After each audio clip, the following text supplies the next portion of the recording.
Hey, hi, hello. My name is Jen and welcome to the Book Refuge and welcome to my reading vlog for the Romance Takeover Readathon, which is Martin Luther King weekend 2022.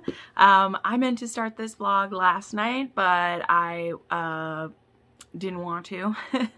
So I'm starting it today. And I'm yawning because I didn't sleep super great last night. But let's go ahead and talk about what my TBR is and then what I have started already, because I'm actually like almost done with my first book. So it is 3:30 on Friday, and I actually was sent home early just because. So earlier this week, one of my colleagues, his roommate had a positive COVID test, and so he's been out of the office because of that. And then my boss was traveling a lot this week, so it's just me and basically one of the other guys there. And at like 2:15 he was like, you know, if you wanted to go get coffee and like not come back, I wouldn't tell anyone. And I was like, you know what, that'd be great, because at 6 p.m. tonight I'm hosting the live show like kickoff and everything with my co-hosts, who are Riley from Riley Marie, Bree from In Love and Words, and Crystal from Crystal's Bookish Life. And we're going to be just chatting for that one. And then it's going to be a big weekend. It's going to be fun. They are each hosting a reading sprint on one of the days. And then I will actually have Sophie Lark back on my channel for the third time this coming Sunday. So it's going to be a really fun weekend. But yeah, one of the things I have started experimenting with is doing a bullet journal. I've never been a huge journaler, but I do like making lists and having things to like check off. And so through like seeing what my other friends do in like their digital bullet journals as well as their like physical ones, I decided I wanted to do my own. Yes, I do have a Rip sticker. He's from Yellowstone. And I have some other stickers here. And then I've showed this on my Instagram better, but I have some other trackers that I made for the whole year. And then I also am going to be doing like my TBRs and wrap-ups in here. And these are all things that I kind of had in like different notebooks, and I'm trying to consolidate them, even though it was like hard to do that because those other notebooks will never be completed then because I switched to this. But I think this will end up being a good thing. So I will have my like planning will all be in here. So like TBRs, readathons, things like that. And then I will still use these spiral notebooks from DesignWorks, which is where I put all of my video ideas as well as the books that I have read, because technically that's what I use for my like weekly wrap-ups, which is also a video. So I have like my January reads where I write it and the rating, and then when I'm coming up with video ideas, I like do them in these. So now I will hopefully be down to like 2 notebooks. So anyway, that's not what we asked for. We asked for what the TBR is for this. So here's my fun flat lay for the readathon. So I have my bingo board that I made. I have the 5 books that are in my TBR, and then I have the schedule for the weekend, which is just kind of cute. I have a couple stickers in here and everything. So my TBR, which I probably won't go over what all the prompts are in this video, but the 5 books that I've picked for this are Ravishing the Heiress, which I actually, that's the one I've started already because I have an audiobook for this one. And this book is the Rake Appreciation Society pick for this month. So Crystal and I, we host that together, and our live show for that is actually this next week as well. So it was perfect to read this. This book is actually about an arranged marriage between Millie and Fitz, and they've been married for 8 years, but they really have just lived as friends. There's a lot more that goes into that, but Fitz, they were basically children when they got married. Like, she was 16 and he was 19, and he's been in love with another woman, and they were both like, him and this other woman were both forced to marry other people. And now that woman, her husband has died, and he can now, like, they can now have an affair together. And Millie, like, she's fully aware of this. It isn't really behind her back. She always knew that he was in love with someone else. The problem is she really loves her husband. And as a friend and as more, she is deeply attached to him. And she's always been able to hide it really well because, number one, he didn't pay that close attention to it. And number two, she's just kept her heart very guarded because she knows she's not the winner in this scenario. She's not going to win him. But it's come to time where he's going to be able to go be with his mistress, and they, you know, are going to be each other's companion. And Millie and Fitz have never even really tried to have a child yet. And Fitz really feels like he needs to hold up to his end of the bargain and try to leave Millie with a child before he goes off to be with someone else. And so he says, let's try for 6 months. And at the end of 6 months, if you haven't had a child, then, you know, we will have tried at least. And Millie just knows that this is going to break her because she was able to pretend she didn't have feelings for him when he didn't have like access to her body, basically. So anyway, I was just going to list the books that I'm going to read, but this is the one I'm reading and I'm almost done with it. And I have many interesting thoughts, but you'll have to come to our Rake Appreciation Society to hear more about it. Then the book an arc that I want to read. Oh boy, there is The Plow, which is good. We need the plow, but, The Lady Tempts the Heir by Harper St. George. This is an arc. This book comes out in February. I'm pretty excited to read this. I didn't love The Heiress Gets the Duke, but I did love The Devil and the Heiress. And so I'm interested in The Lady Tempts the Heir because this is about the older brother, and I'm very interested in his story. Then I want to read The Gargoyle Prince by Rebecca F. Kenney. This was just a recommendation I saw on TikTok. I'm using it to cover my like weird romance. And I want to see how this one goes. Like, there I am with it. Then there's Ruthless King by Faith Summers. This was actually a book. It's a funny story. Like, I got sent this book on accident because I was requesting a different arc. And then the ARC team accidentally sent me this one, and then I was like, actually it's this one, that's a different mafia one, but this one is an arranged marriage, and I believe he's like a much older man, so this is gonna cover like mafia and age gap, and like it's a recent release as well, so we're gonna go with that.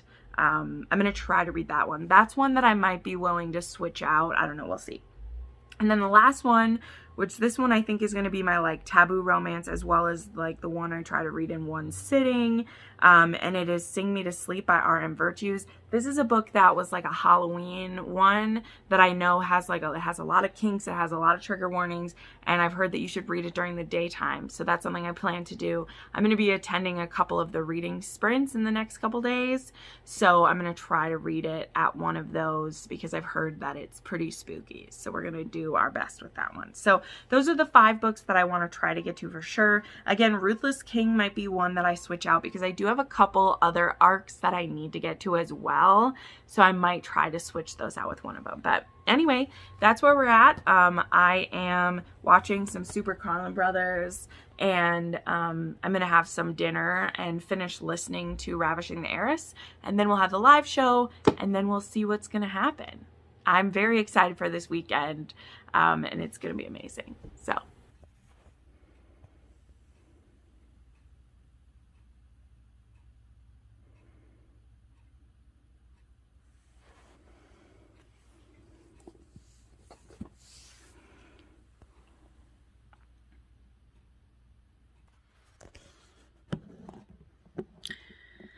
We are doing one of our morning reading sprints right now, so hanging out on Bree's channel,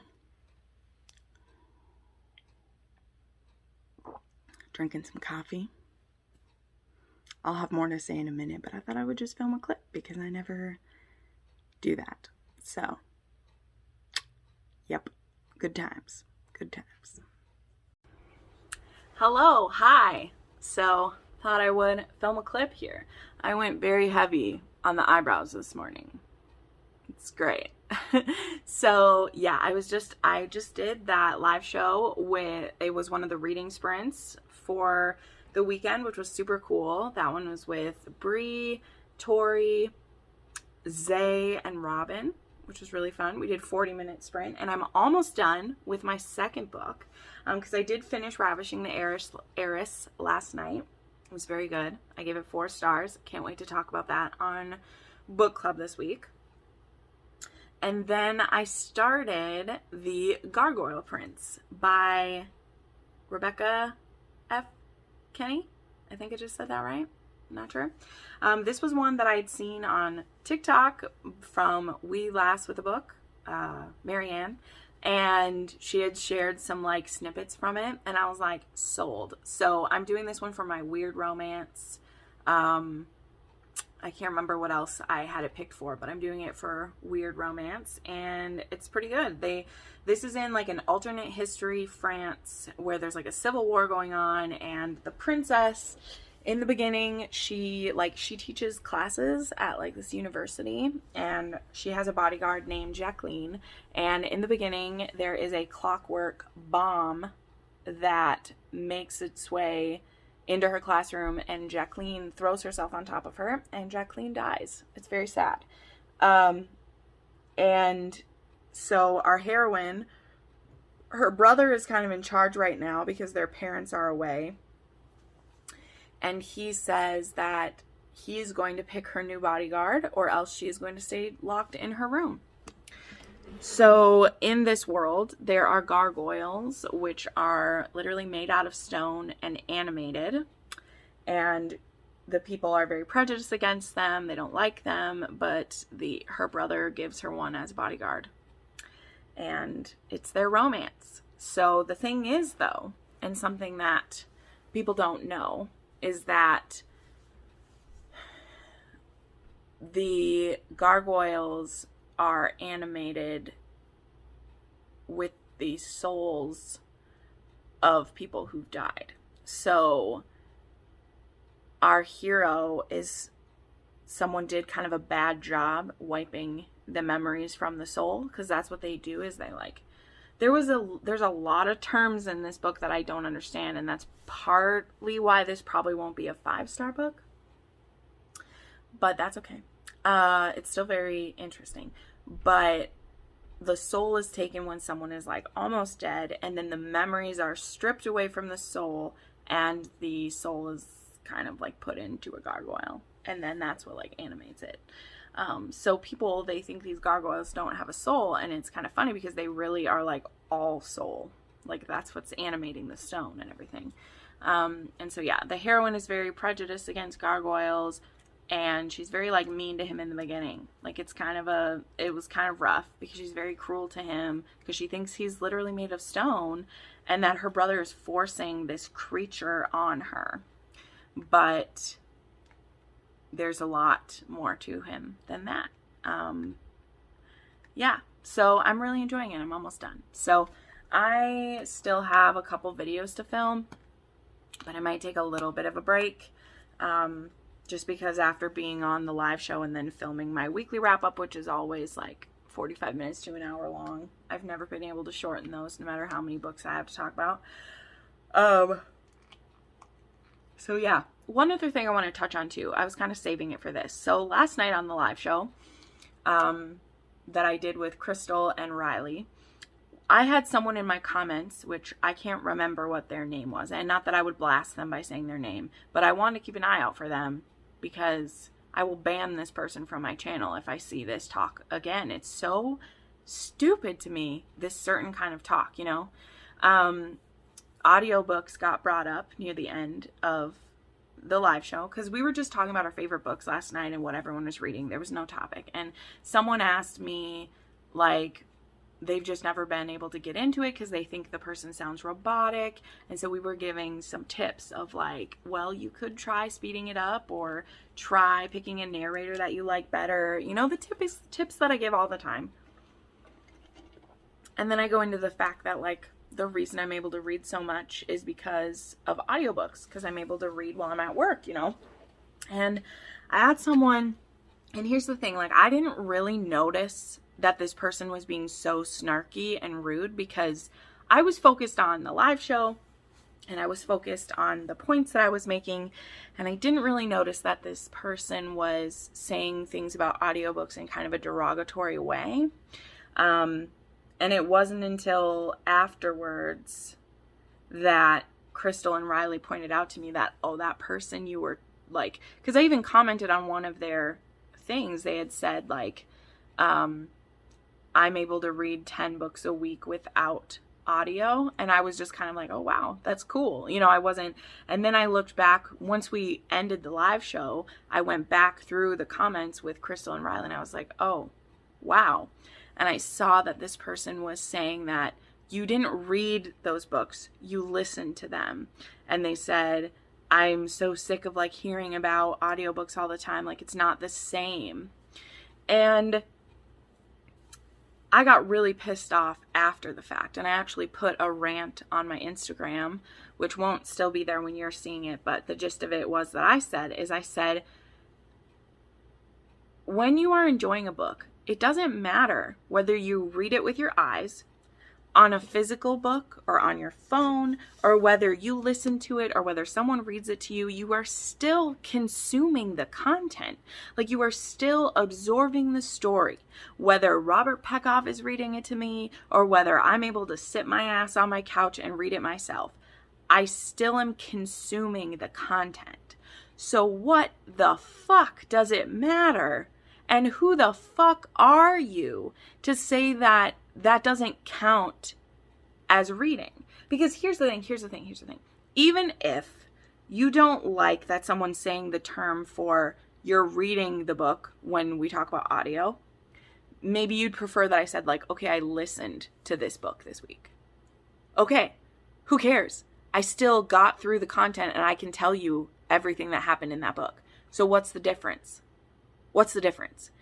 Besides you being an ableist asshole by saying that doesn't count as reading because you use audiobooks instead.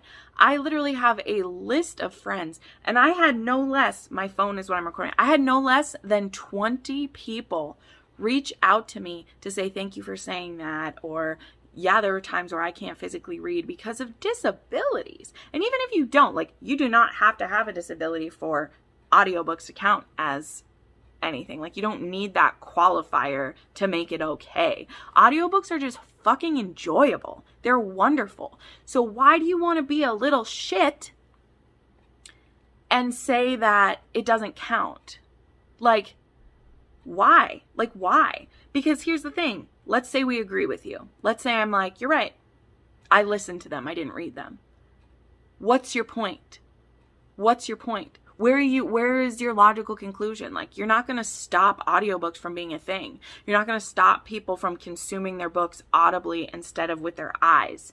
It's not like going to make things better. You're not smarter or cooler because you use your eyes to read instead of listen with your ears. And like, fuck off. Like, seriously, I'm sorry I'm being so vulgar for everyone else who's not this person. And this person's probably not even watching my video.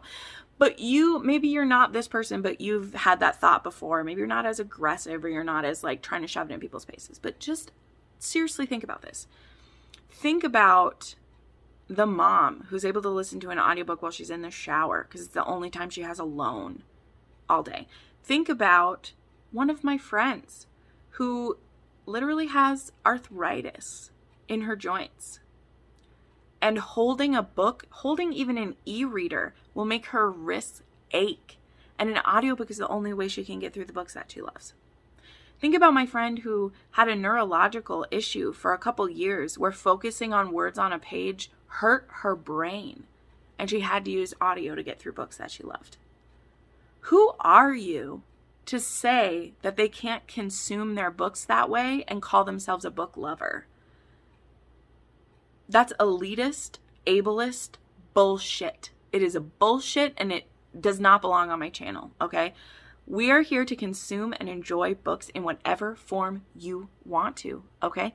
whatever form you want to. And guess what? There's also a visual way that you can enjoy books, right?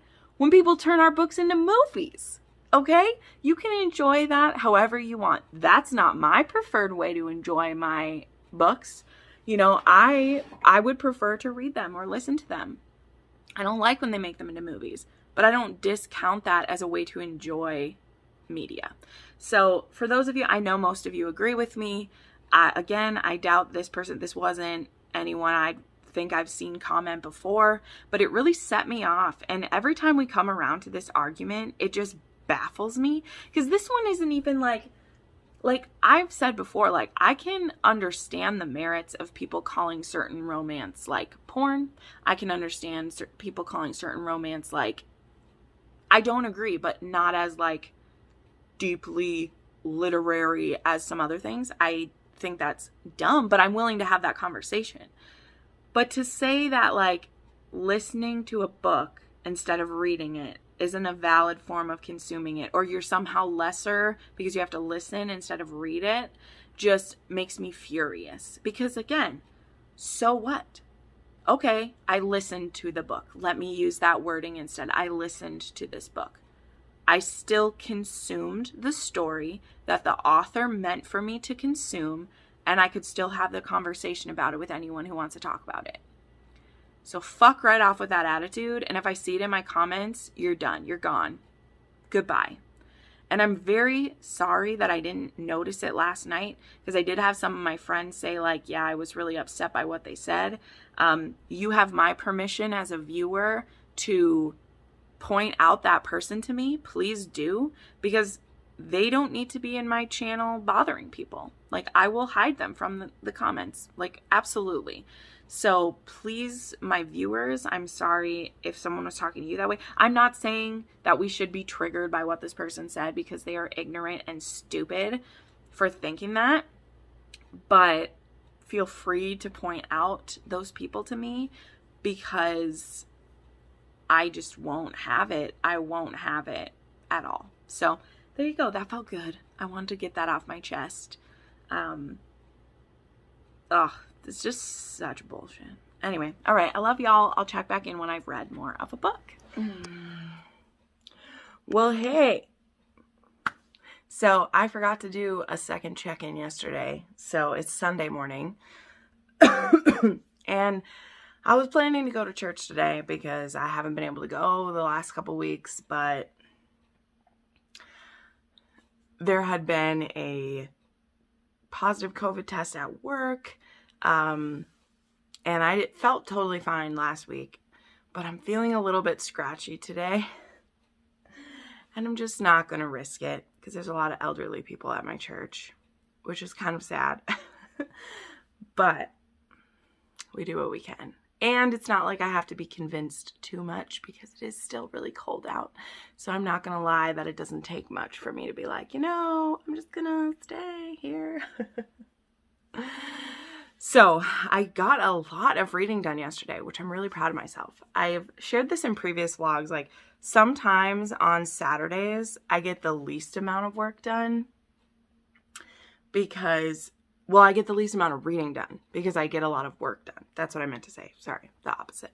Because I'm filming and editing and making notes and preparing stuff for the channel and just, you know, then like cleaning or grocery shopping, and so I end up not getting time to read until like the end of the day anyway, right?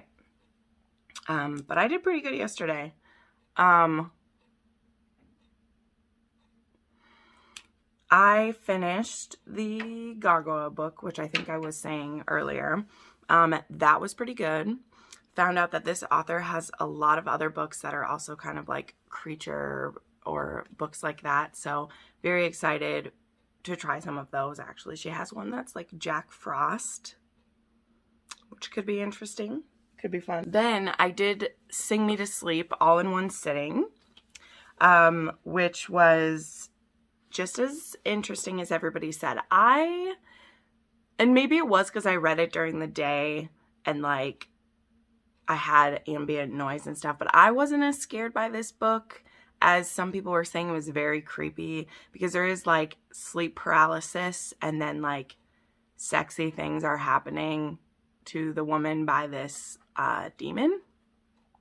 And so some of it like there's a lot of dubious, well, there's dubious consent, but it's mostly consensual non-consent. I want to put that out there. Like, this is a case too where, like, I feel like the trigger warnings for this make it sound more serious than it is, which is totally okay. It's fine to overwarn people. That is never a bad thing.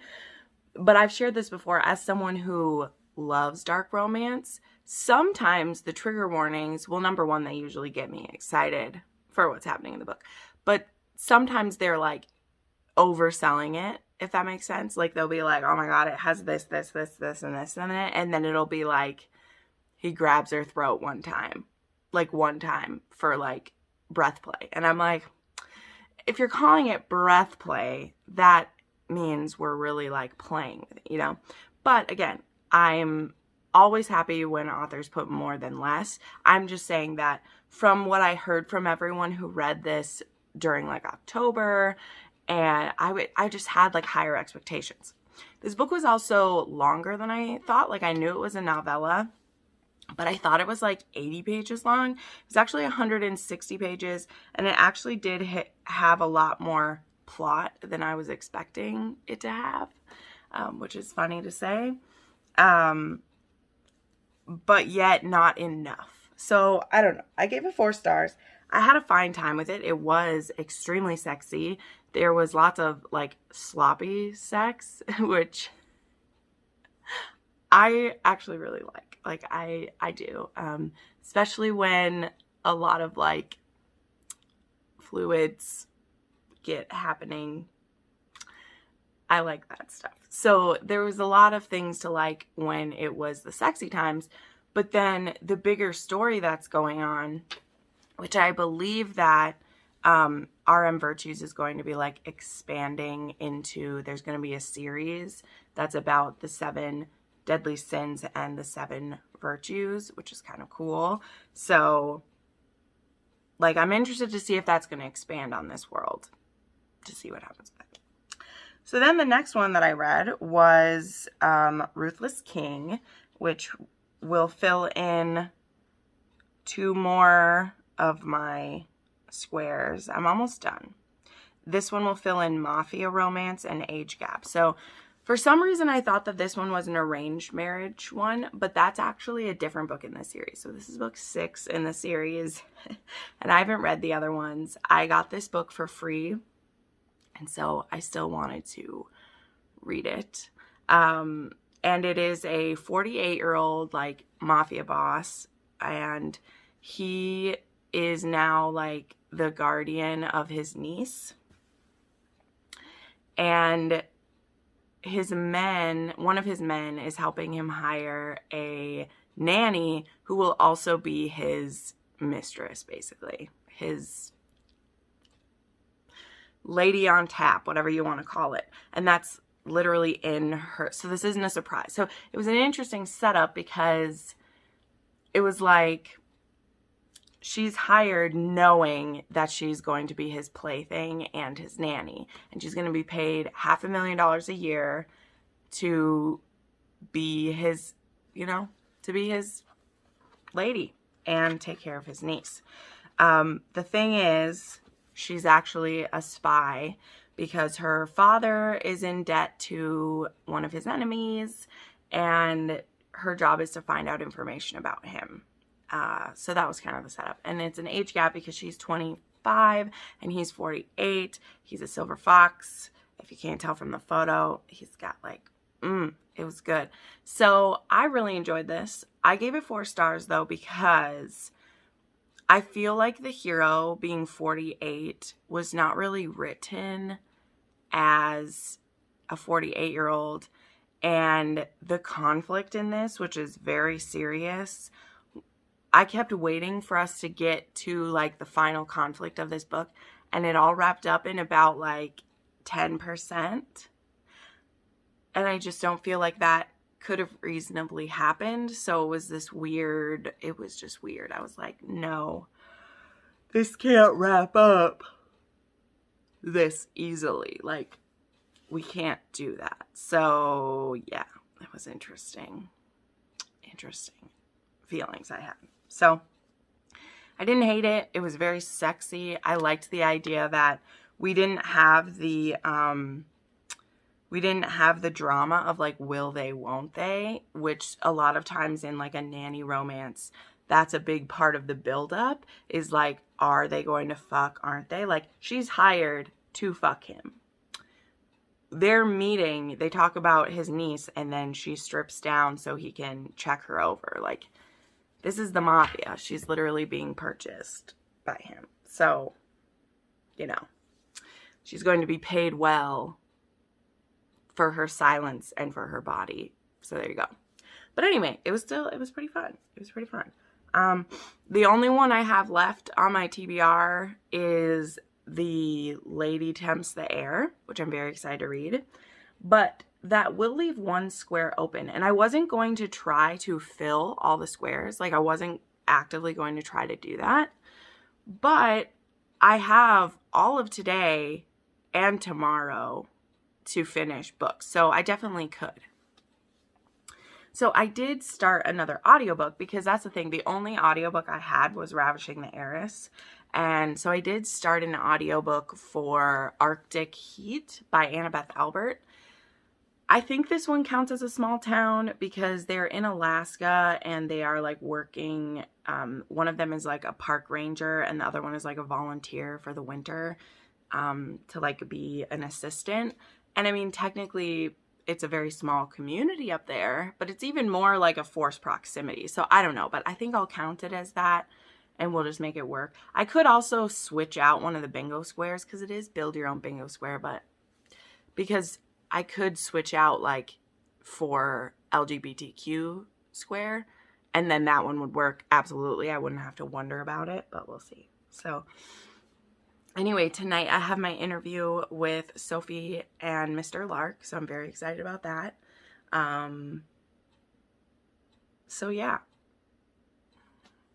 it's going to be a good day, even if I have to stay home.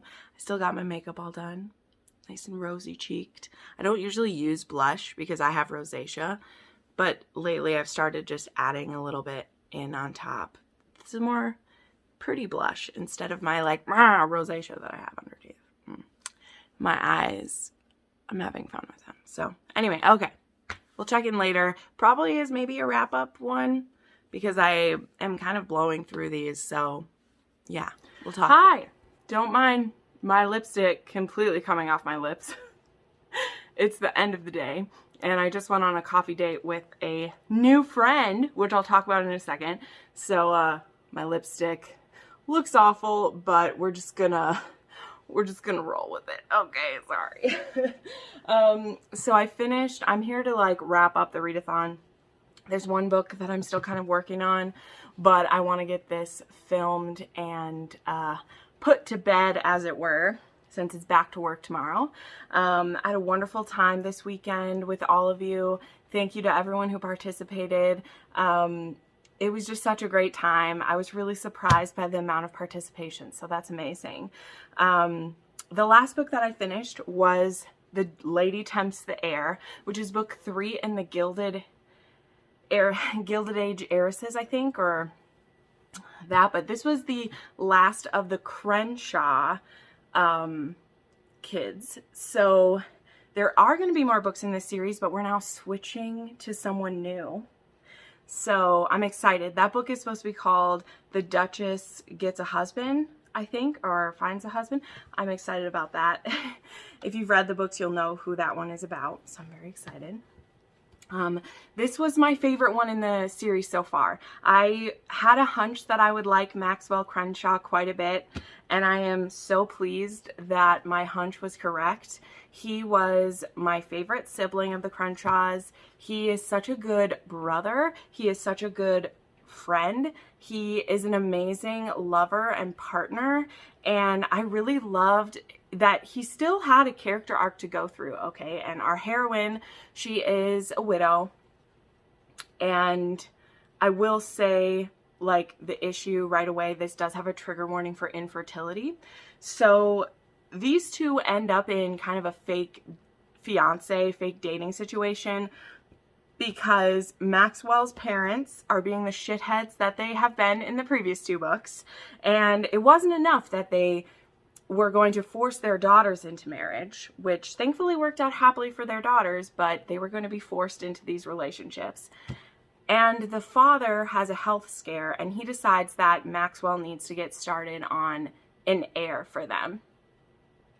And the father lays down an ultimatum that wouldn't hurt Max, but would hurt his sisters. And Max is just, he can't believe it. He's like, you literally did this to both of my sisters.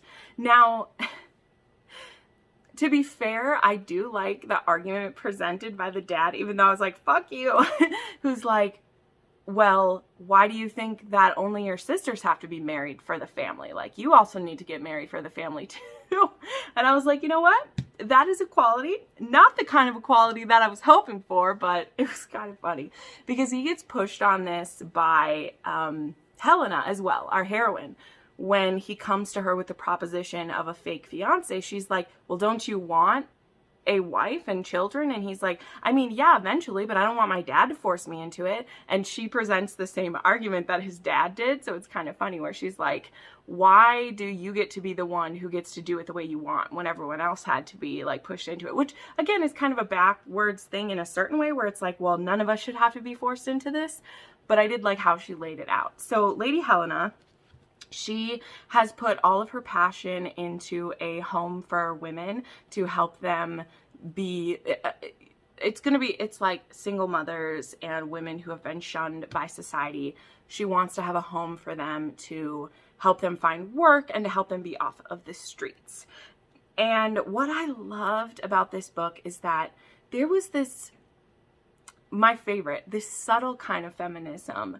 And I wouldn't even have called it that. Just that the goals and the aims of our heroine are very worthy causes. And though she is always advocating for her women and for this home she wants to build, she's not necessarily expecting everyone to think about things the way that she does. She just wants them to let her do it. That's really the trouble she's coming up against. Her father wants her to get remarried, and she's also being warned that if she associates herself with these fallen women, it will lower her eyes in society. And then she may not have the funding she needs to even build this home. So basically this becomes a fake dating because Helena and Max had met each other in the previous book when they were trying to help Violet out from her situation. And now he is back in the UK again because he runs Crenshaw Iron in the United States, and pretty much in every book Max has had to come over to England to try to save someone's ass because his parents are horrible.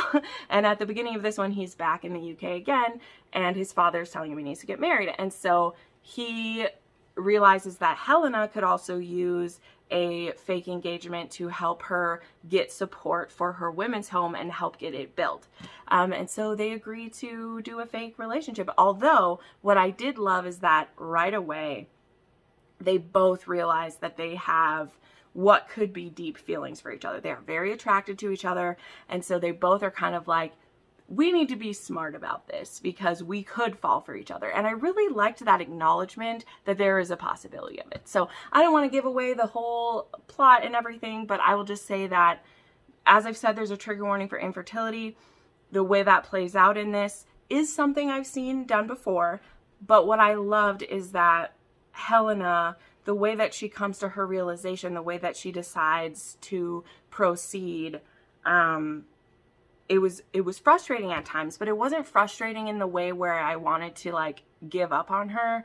It was frustrating in the way that I just wanted her to realize what her worth is, whether or not she can have a child, you know, and that kind of thing where like to believe Max when he says what he wants. And he has some very romantic lines that he says to her that just, it really reminded me, oh, this is big, it very much reminded me of Winter Makepeace in the sentiment that he says to her, and that just warms me so much. So Max Crenshaw, he's going on the book boyfriend list, and I was not expecting that. So that was a wonderful way to wrap up my readathon. Like I said, I am still reading another book for that, but I don't really, like, I'll probably finish it tonight, but I'm not in a rush. So the thing that I did want to talk about, like I said, I got to go meet a new friend.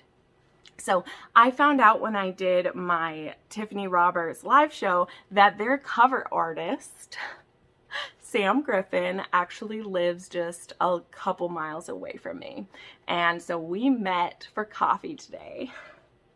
And it was so much fun. I just loved hearing about her work and how she got into doing covers.